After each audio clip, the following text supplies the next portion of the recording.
Section 4. Voter Behavior. Your vote is your voice. Use it. That's the advice of Rock the Vote, an organization that encourages young voters ages 18 to 25 to participate in the election process. In the United States and in any other democratic countries, we believe all voices should be heard. That is, we believe in voting. Most elections in this country are built around two-candidate contests. How many choices does a voter have in a two-candidate race? More than most people think. Not just two, but in fact 5 options. He or she can 1. Vote for candidate A, vote against candidate A, vote for candidate B, vote against candidate B, or 5. Decide not to vote for either candidate. Over the next several pages, you will look at voter behavior in this country, at who votes and who does not, and why those people who do not vote cast their ballots as they do.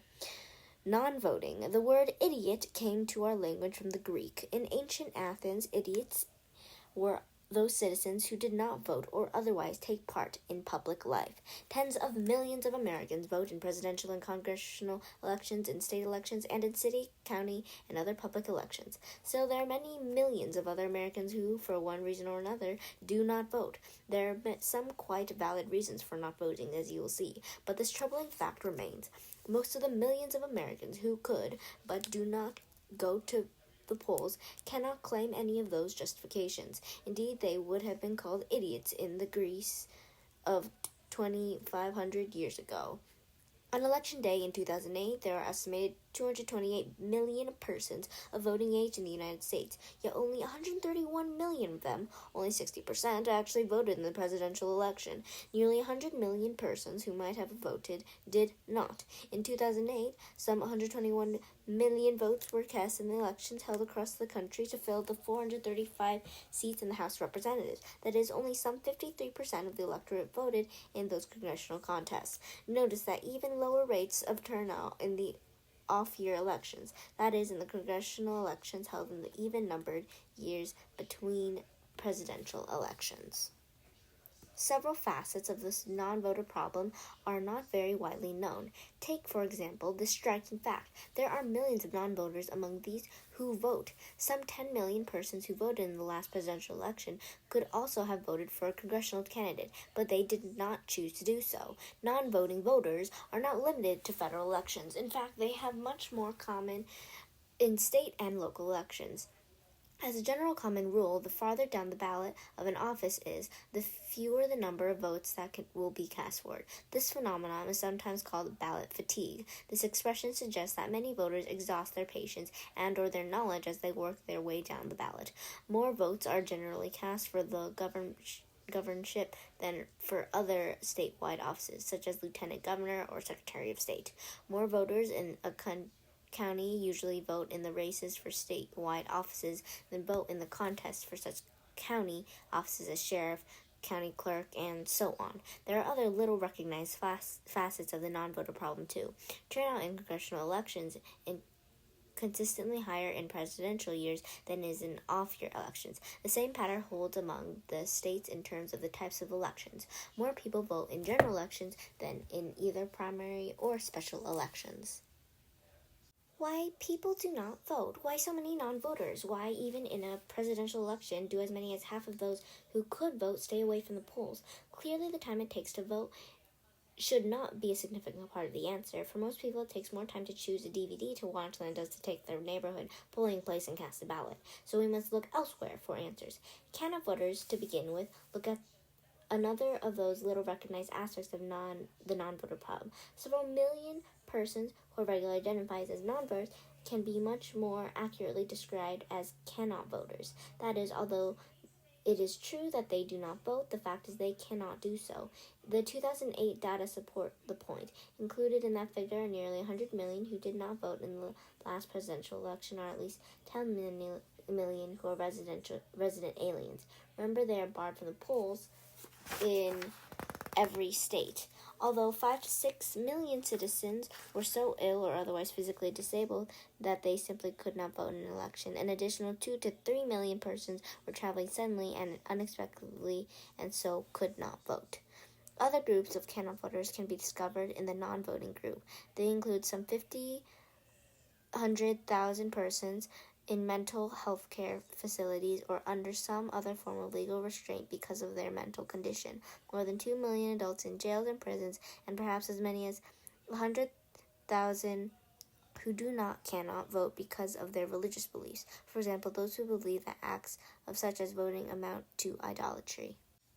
Racial and religious and other biases still play a part here too, despite the many laws, court decisions, and enforcement actions of the past several years aimed to eliminating such discrimination in the political process. As unknown but certainly significant number of people cannot vote today because of the purposeful administration of election laws to keep them from doing so, and or various informal local pressures applied at the same end. To the same end. Actual non-voters. Even so, there are millions of actual non-voters in the United States. Thus, in 2008, more than 8 million Americans who could not have voted in the presidential election did not. There are any number of reasons for that behavior. As a leading example, many of who could not go to the polls do not because they are convinced that it makes little real difference which candidate wins a particular election. That fairly large number group includes two quite different groups of non-voters. On the one hand, there are many who generally approve of the way the public's business is being managed, that is, many who believe that no matter who wins an election, things will continue to go well for themselves and for the country. On the other hand, that group also includes many people who feel alienated, that is, many who deliberately refuse to vote because they don't trust political institutions and processes. They either fear or scorn the system. To them, elections are meaningless and choiceless exercises. Another large group of non-voters is composed of people who have no sense of political efficacy. That is, they lack any feeling or influence or effectiveness in politics. They do not believe that they or their votes could have any real impact on what government does or does not do. Other factors can also dictate whether voters show up to polls or not. Cumbersome election procedures, for example, inconvenient registration requirements, long ballots, and long lines at polling places discourage voters from turning out an election day. Bad weather also tends to discourage voter turnout. Another possible, though somewhat controversial factor is the so-called time zone fallout problem. This expression refers to the fact that in presidential elections, polls in the states in the eastern and central time zones close an hour or more before polls in states in the mountain and Pacific time zone. Based on early returns from the East and Midwest, the news media often project the outcome of the presidential contest before all winners in the West have gone to the polls. Some people fear that such reports discourage Western voters from casting their ballots. Of all the reasons that may be cited, however, the chief cause of non-voting is purely and simply a lack of interest. Those who are indifferent and who just cannot be bothered are usually fully uninformed. Most often they know little or nothing about the candidates and issues in the election. There are many who argue that the democratic process is well served by the fact that most of these people do not go to the polls. Comparing voters and non-voters. One useful way to get a handle on the problem of non-voting is to contrast those persons who tend to go to the polls regularly with those who do not. The people most likely to vote display such characteristics as high levels of income, education, and occupational status.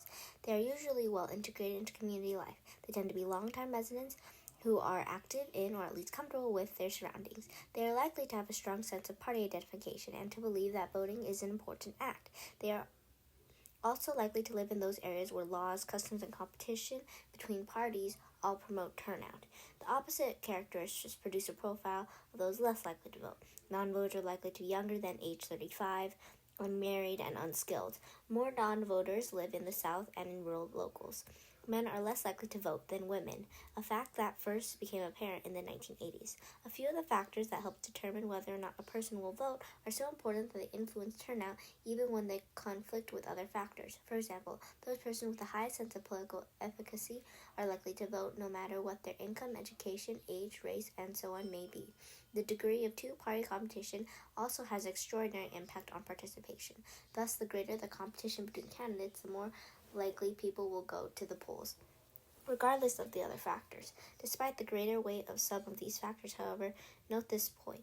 It is the combined presence of several factors, not one of them alone, that tends to determine whether a person will or will not vote. Voters and voting behavior. As you have read, tens of millions of potential voters do not go to the polls in this country, but many millions more do. How do these How do those who do not vote behave? What prompts many to vote most often for Republicans and many others to support the Democratic Party? Research has produced a huge amount of information about why people tend to vote as they do. Studying voting behavior. Most of what is known about voter behavior comes from three sources: the results of particular elections. How individuals vote in a given election is secret in the United States. However, a careful study of the returns from areas populated largely by, say, African Americans or Catholics or high-income families will indicate how those groups voted in a given election. The field of survey research. The polling of scientifically determining cross-sections of the population is a method by which public opinion is most often identified and measured. The Gallup Organization and the Pew Research Center conduct perhaps the best known of these polls today. Studies and political socialization. Political socialization is a process by which people gain their political attitudes and opinions. The complex process begins in early childhood and continues through each person's life. Political socialization involves all of the experiences and relationships that lead people to see the political world and to act in it as they do. Factors that influence voters. Observers still have much to learn about voter behavior, but many sociological and psychological factors clearly influence the way people cast their ballots. Sociology is the study of groups of people and how people behave within groups. The sociology factors affecting voter behavior are really the main pieces of a voter's social and economic life. Those pieces are of two broad kinds. 1. A voter's personal characteristics, age, race, income, occupation, education, religion, and so on. And 2. The voter's group affiliations, family, coworkers, friends, and the like. Psychology is the study of the mind and individual behavior. Psychological factors that influence voter behavior are voters' perceptions of politics. That is, how the voter sees the parties, the candidates, and the issues in an election. The differences between these two kinds of influences are not nearly so great as they might seem. In fact, they are closely related to how they constantly interact with one another. How voters look at parties, candidates, or issues is often shaped by their own social and economic backgrounds. Sociological factors. Using data from past elections, you can draw a composite picture of the American voter in the terms of the number of sociological factors. A word of caution here: do not make too much of any one of these factors. Remember, each voter possesses not just one, but in fact several of the many characteristics involved here. To illustrate the point, college graduates are more likely to vote Republican, so are persons over age 50. African Americans, on the other hand, are more likely to vote for Democrats, so are members of labor unions. How then would a 55-year-old college-educated African American who belongs to the AFL-CIO decide to vote? Income and occupation. Voters in lower income brackets are more likely to be Democrats. Voters with higher incomes tend to be Republicans. This pattern has held up over time, no matter whether a particular election was a cliffhanger or a blowout. The 2008 election proved to be an exception, however. In that contrast, those making under $50,000 did favor Democrat Barack Obama by an overwhelming majority. However, those with incomes of $50,000 and up were fairly evenly divided between the two candidates, and President Obama made significant inroads among those who make over $200,000, winning 52% of their votes. Most often, however, how much one earns and what one does for a living are closely related. Professional and business people and others with higher incomes regularly tend to vote for Republican candidates. Manual workers and others in lower income groups usually vote for Democrats. Thus, with the exception of 1964 and 2008, professional and business people have voted heavily Republican in every presidential election in the modern era. Education. Studies of voter behavior reveal that there is also a close relationship between the level of a voter's education and how he or she tends to vote. College graduates for Republicans in higher percentages than high school graduates, and high school graduates vote Republican more often than those who have only gone through grade school. Again, however, the 2008 election proved an exception to this trend. Gender and age. There are often measurable differences between the partisan choices of men and women today. This phenomenon is known as the gender gap, and it first appeared in the 1980s. Women generally tend to favor the Democrats by a margin of 5 to 10%, and men often give the GOP a similar edge. In 2008, however, President Obama won 56% of all votes cast by the women, while men's votes were evenly split between the candidates. A number of studies show that men and women are most likely to vote differently when such issues as abortion, healthcare, and other social welfare programs or military involvements abroad are prominent in an election. Traditionally, younger voters have been more likely to vote Democratic than Republican. Older voters are likely to find the GOP and its candidates more attractive. Thus, in every presidential election from the 1960 to the 1980, the Democrats won a larger percentage of the votes of the under 30 age group than of the 50 and over age bracket. The long-standing pattern was broken by Ronald Reagan's appeal to younger voters in 1984 and by George H.W. Bush in 1988. However, Bill Clinton restored the Democrats' claim to those voters in 1992 and 1996, and John Kerry won the major slice of the votes of the age group. 54% in 2004 and 2008 upheld this tradition, and younger voters favoring the Democrats in a big way, with Barack Obama winning 66% of the under 30 vote. Religion, ethnic background. Historically, a majority of Protestants have most often preferred the GOP. Catholics and Jews have tended to be Democrats. In 2008, elections supported this trend, with President Obama winning just 45% of votes cast by all Protestants and only 34% of those cast by white Protestants. 54% of all the Catholic voters backed the president, and he won a huge 78% of the ballots cast by Jewish voters. Moral issues, notably same-sex marriage, were usually prominent in 2004 and 2008. Church attendance has also emerged as a major indication of partisan preference. 55% of voters who go to church at least once a week marked their ballots for Mr. McCain in 2008. For decades now, African Americans have supported the Democrat Party consistently and massively. They form the only group that has given the Democratic candidate a clear majority in every presidential election since 1952. There are now more than 40 million African Americans, and they make up the second largest minority in the country. In the North, African Americans generally voted Republican until 1930, but with the coming of the New Deal, they moved away from the party of Abraham Lincoln. The civil rights movements of the 1960s led to much greater African American participation in the politics of the South. Today, African Americans vote overwhelmingly Democratic in that region too. The United States is now home to more than 45 million Latinos, people with Spanish-speaking backgrounds. Until now, Latinos have tended to favor Democratic candidates.